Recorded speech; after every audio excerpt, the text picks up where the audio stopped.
Muy buenas noches, mi nombre es Ronald Durán, estudiante de la materia Derecho Romano 2, cursándola en la sección SAIAI con el profesor Argenis Álvarez. En esta oportunidad vamos a hablar acerca de la donación, los legados y el fideicomiso. En cuanto a la donación, podemos decir de que el derecho romano mantenía que era un contrato por medio del cual se obligaba gratuitamente a una persona a hacer entrega de parte de sus bienes a otra, de manera que surgiera el enriquecimiento de uno y el empobrecimiento del otro. Sin embargo, la legislación venezolana, tomando en cuenta este concepto, redacta una nueva definición acerca de lo que es el contrato de donación, diciendo que es el contrato por medio del cual una persona transfiere gratuitamente una cosa u derecho de su patrimonio a otra, y esta otra debe aceptar esta transferencia. Está estipulada en el artículo 1431 del Código Civil venezolano, que está específicamente dotado con todo lo relacionado a las donaciones.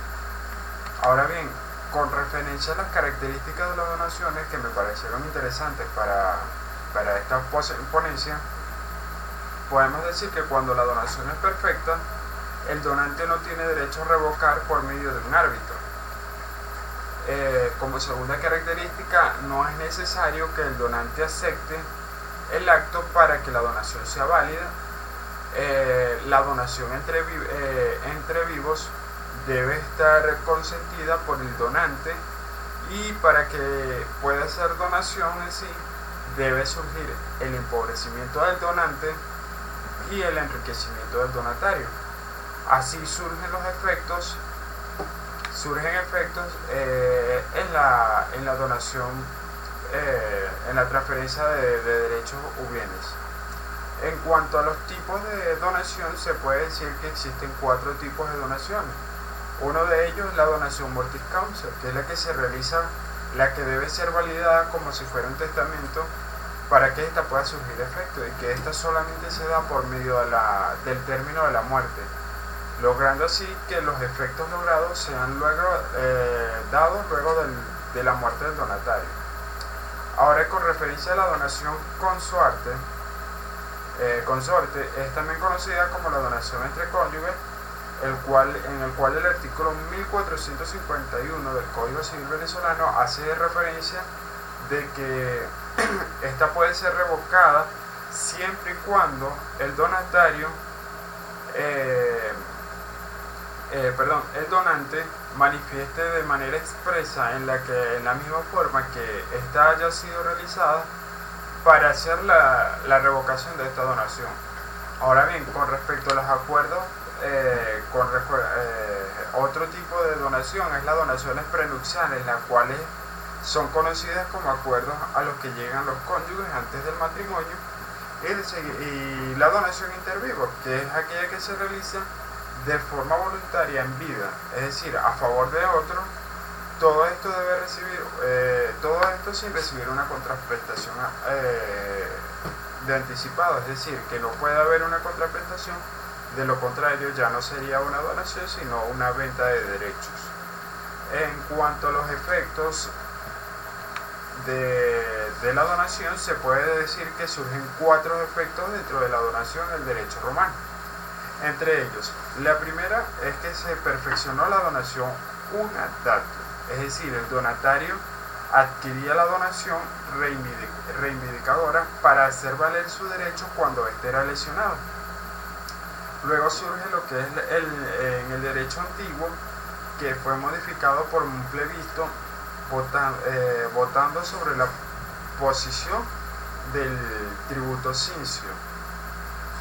La donación entre ascendente y descendente se sometieron a una regulación especial dictada por el emperador, así como se completó y generalizó la reforma de Antonio el Piadoso, que convertido de donar es obligatorio por sí misma, convirtiéndola en un pacto legítimo. En cuanto a la revocación de la donación, se puede hablar de que existen 5 formas de revocar las donaciones en sí.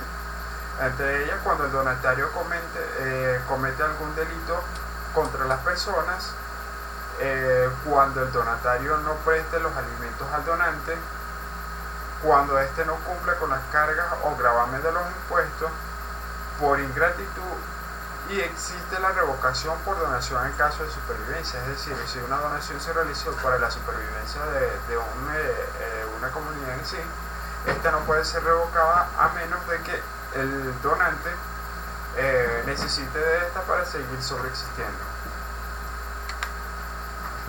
Ahora bien, en cuanto a los legados, se puede decir que es una liberalidad efectuada por el testador a una persona llamada testatario a cargo del instituido.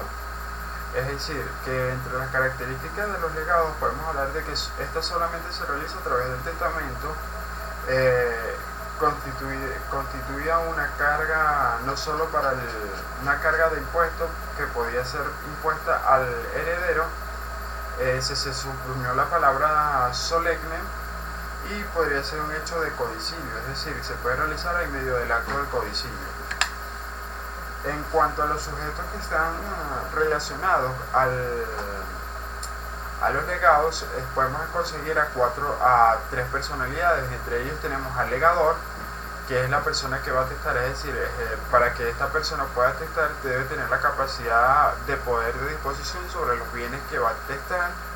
Encontramos al heredero, el cual es el que va a suceder y aquí en la ley le va a poner la prestación. Y por último tenemos al legatario, que es el beneficiario de las atribuciones particulares. En cuanto a los tipos de legados o las formas que se pueden llegar a realizar los legados, encontramos que son 5 tipos o 5 formas de legar. Entre ellos tenemos el legatium pervectationis, el cual es el legado. Este legado solo puede legar cosas las cuales eran propiedad del ex iure. Es decir, no puede legar bienes que no estaban estipulados dentro de la propiedad del testador. Y el testador transfiere directamente al legado la propiedad de las cosas legadas. Luego conseguimos lo que es el legarium peridignatium, el cual es el legado por el cual el testador deja a cargo del heredero la obligación de realizar una determinada prestación a favor del legatario. Seguidamente conseguimos lo que es el legatium per praeceptionis, el cual era un legado por el cual el testador ordena a su heredero para tomar en sí antes de la partición determinado objeto sobre la herencia. Y seguidamente tenemos el legatium sinedi, el cual era un legado por el cual el testador ordena a su heredero que dejara que el legatario tomara determinados objetos. Luego de estos 4 tipos de legados surge lo que fue el Senado Consultor Neroniano, el cual era no es un legado, sino que fue una decisión que todo legado resulta nulo en razón de la forma empleada fuera válido como si hubiera sido hecho por un per damnatio. Luego de esto conseguimos lo que es la adquisición de los legados, que esto se llamaba dies sendi, es decir, el día que nacía. Para el legatario, su derecho y se fijaba en su persona. Para que la adquisición de los derechos se diera de forma cualitativa, se generaron 2 efectos o 2 consecuencias, o 2 requisitos, entre los cuales el primero era necesario que el legatario estuviera vivo y que fuera capaz al momento del dies sendi. De otro era el cadu legado. Y segundo, cuando el legatario nombrado era persona alien iuris, es decir, persona de derecho, había que colocarse en el momento del dies sendi, es decir, para que éste pudiera saber quién aprovecharía los beneficios del legado. Seguidamente, para la restricción de la facultad de los legados, conseguimos que en un principio no tuvo ningún tipo de limitaciones, la facultad era disponer de los legados. Sin embargo, luego de una cierta cantidad de tiempo se vieron algunos inconvenientes que surgieron a la creación de la ley Furia Testamentaria, la cual prohibía que se legaran más de 1000 haces, pero que podía burlar la ley haciendo gran número de legados de 1000 haces, es decir, se prohibió que se hicieran más de 1000 haces, pero las personalidades podían heredar, burlar esta ley por medio de varias donaciones realizadas por 1000 haces, lo cual hacía que absorbiera la herencia. En vista de que hubo esta burla, surge lo que es la ley Bocania o la ley Boconia, la cual prohibía conceder a un legatario más de lo que le correspondía al heredero, pero también se buscó la forma de burlar esta ley, pero haciendo gran número de legados mínimos que podía producir o reducir a casi nada el derecho del heredero. Es decir, por medio de varias donaciones se prohibía el derecho al heredero. Seguido de las donaciones y de los legados, surge una nueva figura que era llamada la figura de los fideicomisos.